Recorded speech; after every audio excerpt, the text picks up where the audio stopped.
안녕하세요. 케이트의 실버게이트입니다. 지난 시간에는 어떤 일이 있어도 사용할 일이 없는 여유화폐를 가지고 실물 금과 은을 저축 개념으로 축적해야 하는 이유에 대해서 말씀드렸는데요. 그런데 어떤 일이 있어도 사용할 일이 없는 화폐를 가진 사람이 도대체 어디 있는지 궁금하셨을 거고요.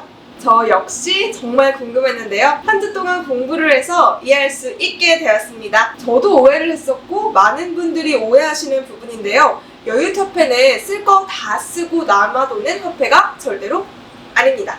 여유화폐는 아무리 자산이 많은 사람도 없을 수 있고요. 반대로 아무리 자산이 없더라도 있을 수 있습니다. 도대체 무슨 이야기일까요? 여유화폐는 반드시 강제로 만들어내야 합니다. 그렇다면 여유화폐를 강제로 만들어낸다는 개념이 무엇일까요? 예를 들어서 자동차를 구매하는데 분명히 그랜저를 구매할 화폐를 가지고 있습니다.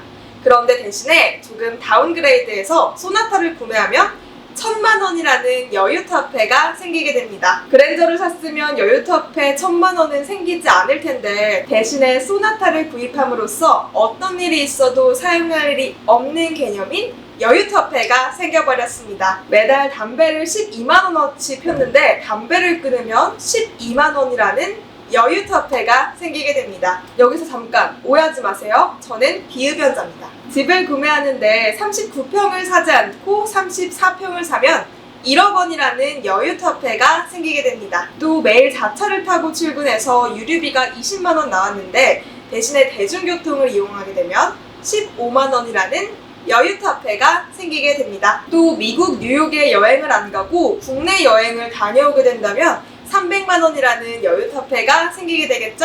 이렇게 여유화폐는 말 그대로 생활의 모든 부분에서 나올 수 있습니다. 소비할 여력은 있었고 그대로 소비했으면 없는 화폐인데요. 내가 안 쓰거나 대체제를 이용해서 아꼈기 때문에 어떤 일이 있어도 사용할 일이 없는 여유화폐로 변신한 거죠. 아니면 어떠한 투자를 해서 1000만 원이라는 수익금이 생겼습니다. 이 또한요, 원래 없던 화폐인데 새로 생겼기 때문에 1000만 원이라는 여유화폐가 생기게 된 거죠. 이 모든 화폐들이 실물 금과 은으로 저축할 수 있는 여유화폐가 되는 거랍니다. 그런데요, 보통은 이렇게 하지 않고 화폐를 있는 대로 끌어다가 본인이 할 수 있는 최대의 소비를 하거나요, 수익금이 생기면 재투자를 해버린 후에 실물 금과 은을 저축하려 하니까 어떤 일이 있어도 사용할 일이 없는 화폐라는 개념이 여유화폐가 없게 되는 거겠죠? 자산이 아무리 많은 사람도 이걸 이해하지 못하면 결국 영원히 금과 은을 저축할 수 있는 여유화폐는 없게 됩니다. 그러나 자산이 적은 사람도 이 개념을 이해한다면 금과 은을 저축할 수 있는 여유화폐는 언제든지 만들 수 있습니다. 즉 실버하트TV에서 말하는 여유화폐라는 개념은 자산의 많고 적음이 아닌 얼마나 없다고 생각할 수 있는 화폐를 이렇게 강제로 만들어내느냐에 달린 거죠. 그리고 이러한 화폐들은 사용해서 금과 은으로 저축했으면 원래 써버려서 없어야 되는 화폐로 금과 은을 저축한 거기 때문에요.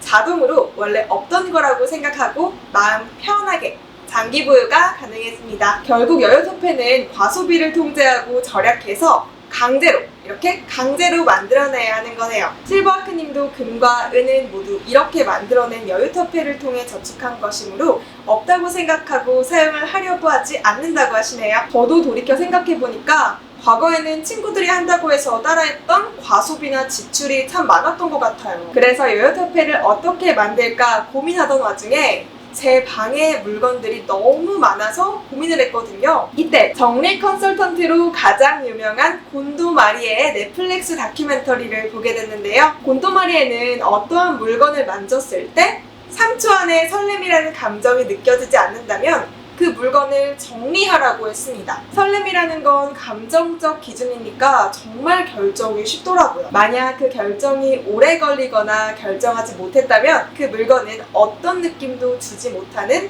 이 잡동사니일 확률이 높기 때문이라고 하더라고요. 그래서 실제로 행동에 옮겨보니까 사놓고 한 번밖에 입지 않은 옷이라든지 또 잡동사니가 어마어마하게 나오더라고요. 그러다 보니 현타로 오게 되고 무언가를 구매하기 전에 매우 신중하게 생각하는 습관이 생겼습니다. 생활하는 공간이 깔끔해진 건 덤이고요. 이 습관이 없어지지 않도록 꾸준히 노력해야겠다는 생각이 들었습니다. 그리고 이렇게 과소비나 지출을 통제하면 어떤 일이 있어도 사용할 일이 없는 여유화폐가 생기게 되고요. 1년에 실버바 몇 개나 금 몇 돈 정도는 안전하고 편리한 국내 최초 실물 금은 거래 플랫폼 이 트레이드아크에서 저축할 수 있을 것 같네요. 당장 실천에 옮겨야겠습니다. 그럼 다음 주에 또 봐요. 안녕!